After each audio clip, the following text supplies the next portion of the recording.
नमस्कार मित्रांनो, आज आपण शेतामध्ये आपलं पीक कसं आलेलं आहे हे बघण्यासाठी आलो आहोत. आणि पाऊस थोडा कमी असल्यामुळे या ठिकाणी थोडी यावर्षी पिकाची येण्याची क्षमता कमी जाणवत आहे. तरी पण एकमेव शेतकरी राजा असा असतो मित्रांनो की मनातल्या इच्छा मरू न देता प्रयत्न करत असतो. या परिस्थितीमध्ये या ठिकाणी परिस्थिती जाणवल्यानंतर एक सुंदरशी जी शेतकरी राजाच्या जीवनावर आधारित एक कविता मला या शेतामध्ये ही परिस्थिती बघितल्यावर आठवली. कविता जुनीच आहे, कविता खूप सुंदर आहे. कवितेचं नाव आहे शेतामध्ये माझी खोप.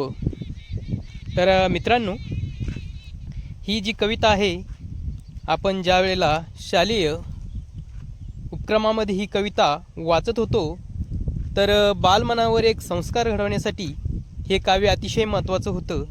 आणि आज मोठे झाल्यानंतर प्रत्यक्ष ही परिस्थिती आपण अनुभवत आहोत. तर त्यावेळेला बालमनाला एक आकार देणारी ही कविता आज मी पुन्हा माझ्या मनामध्ये एक आशा निर्माण झाली की पुन्हा या कवितेला एक उजाळा द्यावा. तर चला मित्रांनो, ती सुंदर कविता होती शेतामध्ये माझी खोप. तर चला ऐकूया. शेतामध्ये माझी खोप, तिला बोराट्याची झाप. शेतामध्ये माझी खोप, तिला बोराटीची झाप. तिथं राबतो कष्ट तो माझा शेतकरी बाप. लेतो अंगावर चिंध्या, खातो मिरची भाकर. शेतामध्ये माझी खोप, तिले बोराट्याची झाप. तिथं राबतो कष्ट तो माझा शेतकरी बाप.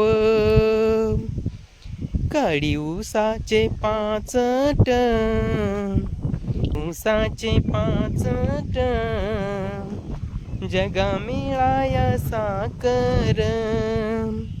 शेतामध्ये माझी खोप, तिले बोराट्याची झाप. तिथं राबतो कष्ट तो माझा शेतकरी बाप. काटा त्याच्याच कापाई, त्यानं काय केलं पाप.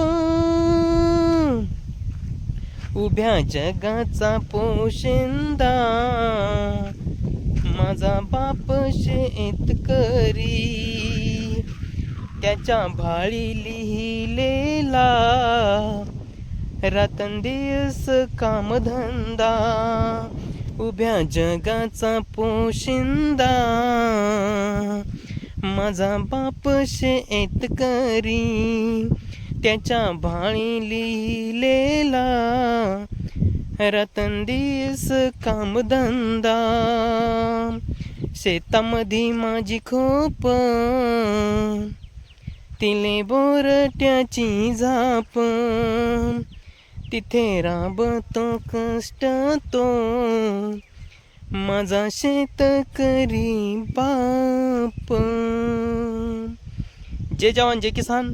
मित्रांनो, ही कविता एक जुन्या पुस्तकातील अभ्यासक्रमामधली ज्या वेळेला शालेय जीवन अनुभवत होतो त्यावेळी ऐकलेली आणि पाठ केलेली ही कविता आज या शेतात आल्यावर आठवते. म्हणजे शेतकरी राजाला किती कष्ट झेलावे लागतात हे मनावर कोरणारी त्यावेळची ही कविता आज बी आपल्या शेतकरी राजाचं जीवन कसं असतं हे सांगून जाते. तर खरंच इतक्या अडचणी असून बी शेतकरी राजा या जगाचा पोशिंदा म्हणून काम करतोय. म्हणून या शेतकरी राजाला मनापासून मानाचा मुजरा आणि या शेतकरी राजाचे खूप खूप आभार. जय हिंद, जय भारत, जय जवान, जय किसान.